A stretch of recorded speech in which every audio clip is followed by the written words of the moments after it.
that, so it's all good. Alright, so stuff we were talking about today. You know, right hand, strumming hand, slung around the guitar such that my crook of my arm is like that, but if you're holding your electric, it's a different story.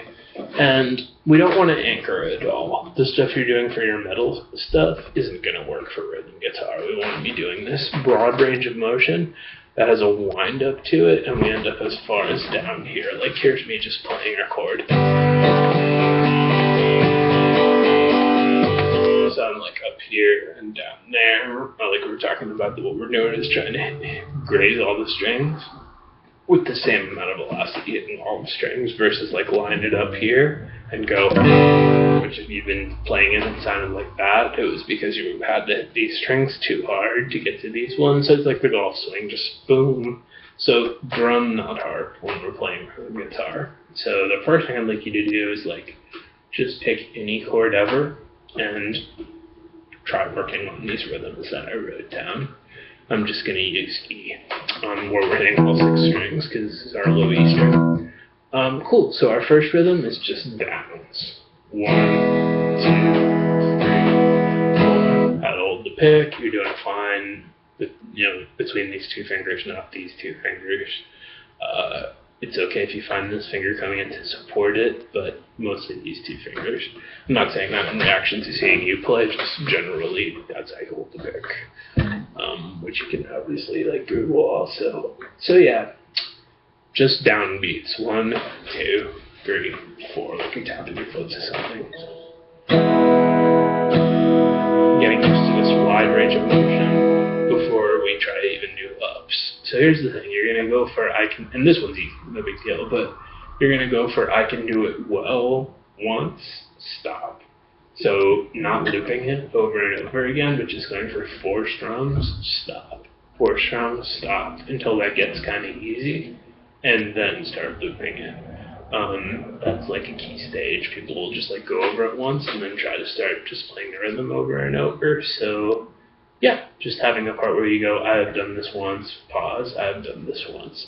Which, this would be more relevant when we get to the other rhythms, like the one we're working on next, which includes up strums. Ups are more difficult than downs at first. It's just what it is. It's a complete converse. We're just swinging away, hitting the instrument, you know, making it all the way up to there. So our second rhythm, which I was like rhythm 1, rhythm 2. Rhythm 2 is just chopping wood. 1 and 2 and down, up, down, up. That's something we talked about, was how like the downbeat, the numbers, we strum down, and the upbeat, we strum up. So like 1 and 2, and it's gonna be down, up, down, up. So we're going.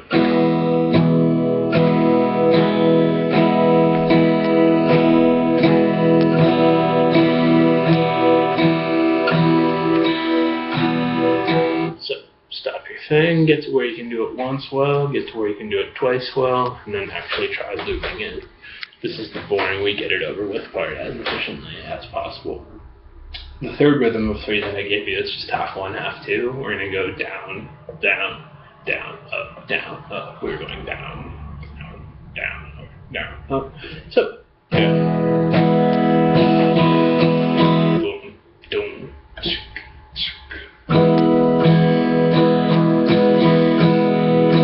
so you're going to be going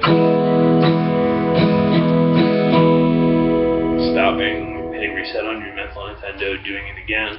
Then you're going to try to do it twice well until that gets easy, and then start looping the rhythms. It'll just take less time, and our goal is to have like conscious focus headspace for you, like we talked about. Memorization stage, I'm focused, you know, I can do things out of rhythm, and it's just the grocery list versus playing, which is, you know, instead of learning the dance steps, dancing. So just make sure you're doing both at once. So there's the first boring thing we did. And maybe go back and just do the 4 chord shapes that we went over today, like the E and D minor. And be sure to just, those are the first 2 chords you're going to think about. Be sure to think about them in both orders. Otherwise, your brain will only be able to think about E minor if you go not this but this. So just be sure to be like E minor, E a couple times, because we know they're not going to be right back to back in a lot of songs. It'll be one or the other. And then we've got A and A minor. A is the all shoved in there one. A minor is the same shape as E. Another thing, when we're playing these chords, our thumb tends to be over the top.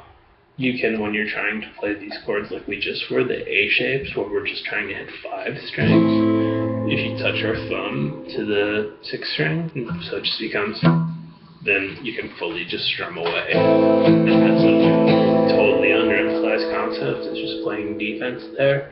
Because at some point we're going to need to be able to, like, I'm hit the 5th string down and the 2 high strings go up, like, no big deal, but for now we're just trying to strum away. So yeah, a couple things, you know, when we get to bar chords, we got to that touch the string thing, but first position chords you can fully hook your thumb over and then just go another 1/8 of an inch from where you usually are, probably make contact with that string. So I mean on the A chords, not the E chords, where we're just kind of 5 strings. The good news is if you hit all 6 strings, the cells are totally set and just muddies it up a little bit, at least in these 4 chords. So yeah, A and A minor.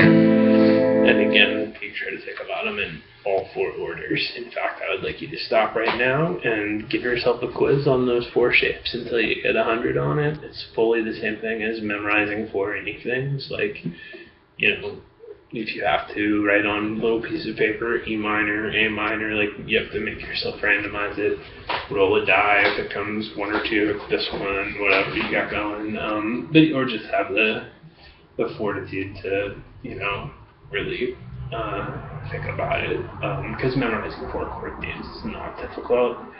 It's the enormity of learning to play music that implies this part will be difficult. So cool, those are some chords and some strumming patterns, and that's playing in first position, so we're like up to about 7 minutes in your video. So for our bar chords, I'm going to just write 7, 0, 0 up at the top here. And check out, so when we're playing bar chords, part of this is going to be like, you've been out in this position enough and unusual enough for how kind of a beginner you are, so maybe this won't be so difficult, but there's an element of it of just not having enough finger strength. Also, your fingernails have totally been running into the wood when you've been doing it, so it'll be easier now. You won't have like this happening. Anytime that does happen, we need to correct it because we want to be going straight in up the strings. So we're just touching 1 string at a time. That's 100% of the time when we're in first position.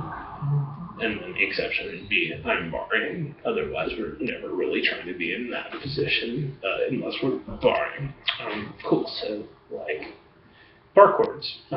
Here's me doing E with the wrong fingers. Here's me doing E minor with the wrong fingers. Here's me moving to the 3rd fret and becoming the human capo and doing that same stuff. We talked about during the lesson was being sure that you use this part of your finger too, your first knuckle up from your hand, which is going to mean being all out in front of the instrument.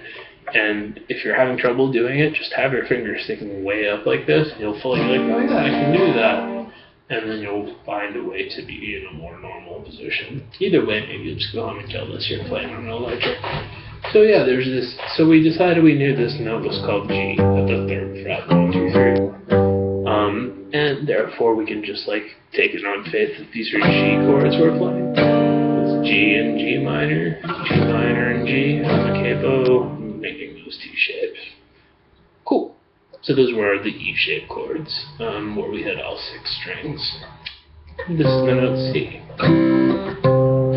So here's me going, I'm playing this one, and then A minor. So the same shape that's major up here is minor down here, just like E and A minor are the same shape. That's one thing that's potentially confusing about this, but you know, whatever. Major sounds bright, minor sounds dark. So those are the shapes we're trying to learn, and our goal is to be in good position pushing down rather than finding some vice grip way to do it now. You're building up muscles that should hurt and that kind of stuff. So just spend however long you need to with each one of those chord shapes going like, yeah, here it was, and now here it was. If you need to, I guess you've been working on this, but if you need to, you can do the wrong fingers thing and move up the bar behind it. But I guess you've been actually working on bar chords. So like we decided we were going to learn 4 note names. So section, no shapes exist, play a bunch, including doing stuff with our 3 rhythms that we learned. You can do that with anything or whatever songs you've been working on. Yeah, totally. So G and C, A and B, 4 total note names that we're going to decide we know. And again, the key thing is to just make a geography test where you don't have to go G and C and A to be allowed to think about D. So quiz yourself at random. Just be like, which one's D, which one's C. It's going to feel like that you shouldn't have to do that. But you do. You just have to do it for like 10 minutes of your life every once. So memorizing note names, same thing as if I laid out like 4 dots and told you which one each one was called based on colors. So that's the good news. And we use the term landmarks because we talked about how, like, you know, sharp and flat. If G sharp comes up, your brain can go G sharp really fast until you'll just wake up one day and that split second will become so fast that you know that's G sharp. Sharp is up 1, flat is down 1. This is A, this is A sharp. This is A, this is A flat, totally that linear. Though this comes up in other contexts, like with respect to note names, it fully just goes, this one's G, G flat, G sharp, cool. And A flat, A sharp, A flat, and G sharp are the same note. That's in Sofa Couch by Bobby, because we're talking about hitting like the 4th fret, which is G sharp. It's also A flat, it's the same note either way. And you can think of it as both or either. But either way, we're not really going to be thinking about that stuff this time. Just demystifying when chords are called like G sharp minor. It's like just G minor and up 1. So it's fully just up 1, down 1. Awesome. So that's kind of what we did today. And also just go back over any non-metal stuff that you've done before. Other thing I talked about was if you're doing the chord this way, trick yourself into doing it this way so that you can do it all at once. It goes for like chords like C, where you're probably going this, then this. Make yourself go this, then this. So yeah, this, then these, this, and that. And I can then optimally like the whole thing at once. And when we're playing our rhythms and trying to switch between chords, which is the other thing we did, which we're starting to talk about now at 12:30. First, you're just doing the rhythms. You've already done that. So now let's just try to switch between E major and A major, which is actually like a shape change. E major, or actually, why don't you start with E major and A minor because they're the same shape. So just try to move your whole hand as a unit. If that's too easy, do A major. And the thing is to really consciously focus on it and look at what you're doing. And if you like end up this way, do anything but that same mistake the next time. So this is the part where you're just like, okay, fine. This is the most tedious, painful, annoying part of the lesson we're doing today. And then let's say we're going to try to strum E for a while and then switch to A, like we were talking about during the lesson. Before you even try to play like the whole way through the second chord, you're just going to be like, ending the song there until you can actually do that, as opposed to like.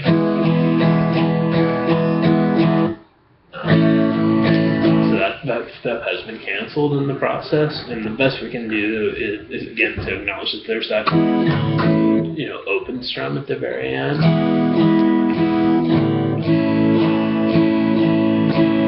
And that we're going to spend time doing this until our brain falls out our ear. And kind of, but that said, it's just time consuming to different extents for different people.